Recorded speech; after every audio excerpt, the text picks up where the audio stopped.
How long should I jumpstart my car? Have you ever found yourself in a situation where your car just won't start? It can be frustrating, especially for teenagers who are new to driving.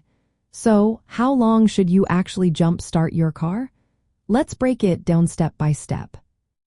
First, when you connect the jumper cables, it is important to know that you should let both cars run connected for about 5 minutes. This time allows the dead battery to gain enough charge to start the engine. After those 5 minutes, you can try starting the dead car. If it starts, great, but don't disconnect the cables just yet. Keep the cables connected for a few more minutes. This extra time helps the battery charge further, making it less likely that you will need another jump start soon.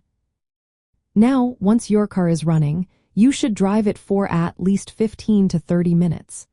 This driving time is essential because it allows the alternator to recharge the battery fully. If you stop driving too soon, the battery might not have enough power to start the car again later. For teenagers, patience is key during this process. Make sure to follow safety steps carefully. Park the cars close together but not touching.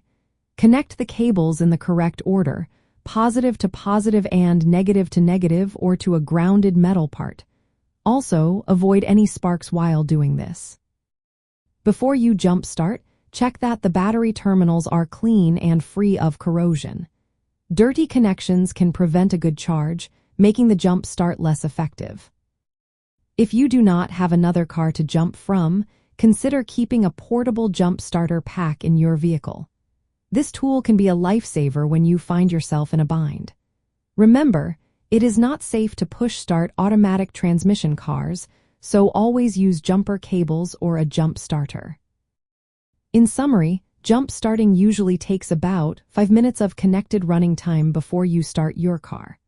After that, driving for at least 15 to 30 minutes will help recharge the battery fully. This method ensures your car will start again and helps prevent battery problems while you are on the road.